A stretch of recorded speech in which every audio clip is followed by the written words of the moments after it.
ব্ৰেণ্ডৰ লগত কলাব কৰিব পাৰি আৰু কেনেকৈ পিআৰ ল'ব পাৰি এইকেইটা কুৱেশ্যনে মোৰ ডিএম এইকেইদিন পুৰা ফুল হৈ গৈছে কিয়নো মই .NKৰ এটা ভিডিঅ' আপলোড কৰিছিলোঁ আৰু সেই ভিডিঅ'টো আপলোড হোৱাৰ পাছৰ পৰাই সকলোৱে মোক মেছেজ কৰি আছে যে কেনেকৈ আমিও পিআৰ ল'ব পাৰিম জনাব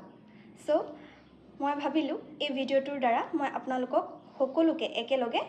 সকলোখিনি কথা কৈ দিওঁ ব্ৰেণ্ডৰ লগত আপোনালোকে যদি কলাব কৰিব বিচাৰে বা পিআৰ ল'ব বিচাৰে তেনেহ'লে ব্ৰেণ্ডৰ হোৱাটছআপ গ্ৰুপ থাকে য'ত আপোনাৰ ডেইলি বেচিছত বহুত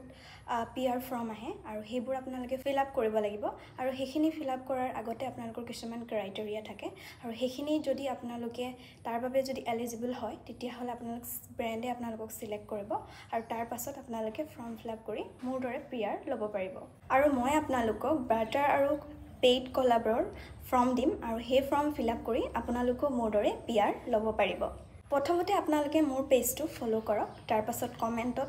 কলাব বুলি লিখক আৰু তাৰ পাছতে মই আপোনালোকক সম্পূৰ্ণ ডিটেইলছ দি দিম কেনেকৈ পিআৰ ফৰ্ম ফিল আপ কৰিব লাগে আৰু আপোনালোকে দেৰি নকৰিব জলদি জইন হওক আশা কৰোঁ ভিডিঅ'টো আপোনালোকৰ বাবে হেল্পফুল হ'ব আৰু যদি হেল্পফুল হয় তেনেহ'লে আপোনালোকৰ ফ্ৰেণ্ডৰ লগত ভিডিঅ'টো শ্বেয়াৰ কৰি দিব বাই